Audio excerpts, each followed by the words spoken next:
ഇനി നമുക്ക് കുറച്ച് ഡിസ്ക്രിപ്റ്റീവ് മെഷേഴ്സ് ചോദിച്ചാൽ എങ്ങനെ ചെയ്യുമെന്ന് ചോദിക്കാം.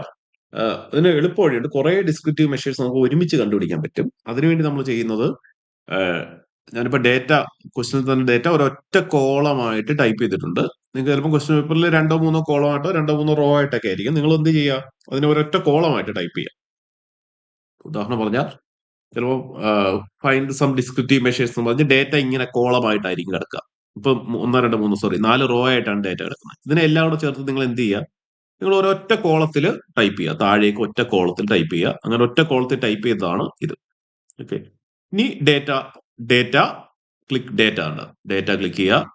ഇങ്ങേറ്റത്ത് ഡേറ്റ അനാലിസിസ് ഉണ്ടാവും. ഡേറ്റ അനാലിസിസ് ക്ലിക്ക് ചെയ്യുക. അവിടെ ഡിസ്ക്രിപ്റ്റീവ് സ്റ്റാറ്റിസ്റ്റിക്സ് എന്ന് പറയുന്ന ഒരു ഓപ്ഷൻ ഉണ്ട്. ക്ലിക്ക് ചെയ്യുക. ഓക്കെ കൊടുക്കുക. ഇൻപുട്ട് റേഞ്ചിനെ സെലക്ട് ചെയ്ത് കൊടുക്കുക. നിങ്ങളുടെ ഡേറ്റ ഇൻപുട്ട് റേഞ്ചിൽ നിങ്ങളുടെ ഡേറ്റ സെലക്ട് ചെയ്ത് കൊടുക്കുക. ഗ്രൂപ്പ്ഡ് ബൈ എന്നുള്ളത് കോളമാണ് കിടക്കുന്നത്. കാരണം ഞാൻ ഒരു കോളത്തിലാണ് ഡേറ്റ ടൈപ്പ് ചെയ്തിരിക്കുന്നത്, അതുകൊണ്ട് കോളം എന്ന് തന്നെ വരും. ഓക്കെ. നിങ്ങൾ ഇൻപുട്ട് റേഞ്ച് സെലക്ട് ചെയ്യുമ്പോൾ ഓർക്കുക, നിങ്ങൾ ഈ ഡേറ്റ മാത്രമേ സെലക്ട് ചെയ്യാൻ പാടുള്ളൂ. അഡീഷണൽ കോളംസ് ഒന്നും ഇങ്ങനെ സെലക്ട് ചെയ്യരുത്. ഈ ഒറ്റ ഡേറ്റ മാത്രം സെലക്ട് ചെയ്യുക. അതില് output range labels in the first row നിങ്ങൾക്ക് ഒഴിവാക്കാം. അത് ക്ലിക്ക് ചെയ്യണ്ട. ഇത് ക്ലിക്ക് ചെയ്തിട്ടുണ്ടെങ്കിൽ അത് ഒഴിവാക്കുക, അത് വേണ്ട. ഔട്ട്പുട്ട് റേഞ്ചിന്റെ ലെഫ്റ്റ് സൈഡിൽ ക്ലിക്ക് ചെയ്യുക. റൈറ്റ് ക്ലിക്ക്, ഇവിടെ റൈറ്റ് സൈഡിൽ ഒരു വൈറ്റ് പോർഷൻ എനേബിൾ ആവും. അവിടെ ക്ലിക്ക് ചെയ്യുക. ക്ലിക്ക് ചെയ്യുന്ന കാര്യം മറന്നു പോകരുത്. Just click this portion. Then ഒരു എം ടി സെല്ല് സെലക്ട് ചെയ്യുക. ഏതെങ്കിലും നിങ്ങൾക്ക് ആൻസർ കിട്ടേണ്ട ഒരു എം ടി സെല്ല് സെലക്ട് ചെയ്യുക.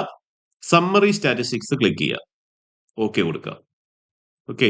അപ്പം ഇങ്ങനെ ഒരു ഡേറ്റ ആണ് കിട്ടുന്നത്. നിങ്ങൾക്ക് ഇതിനെ കുറച്ച് വലുതാക്കാൻ വേണ്ടി ഈ ഇതിന്റെ നടുക്കാണ്ട് ഇങ്ങനെ വരുമ്പോൾ മൗസിന്റെ കർസർ ഇങ്ങനെ വരുമ്പോൾ ക്ലിക്ക് ചെയ്തുകൊണ്ട് ഇങ്ങനെ ഡ്രാഗ് ചെയ്താൽ മതി. അപ്പൊ ഈ കോളം വലുതാവും.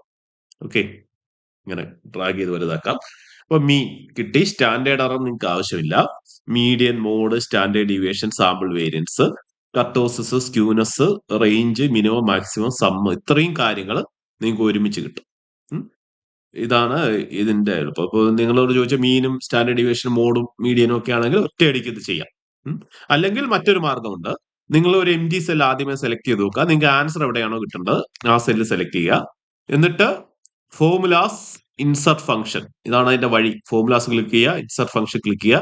അല്ലെങ്കിൽ നേരിട്ട് നിങ്ങൾക്ക് ഈ എഫ്എക്സ് എന്ന് പറയുന്നത്, ഇവിടെ ഒരു എഫ്എക്സ് ഉണ്ടാവും.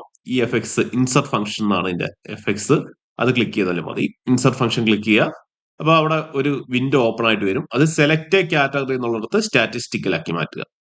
സ്റ്റാറ്റിസ്റ്റിക്കൽ. ഓക്കെ.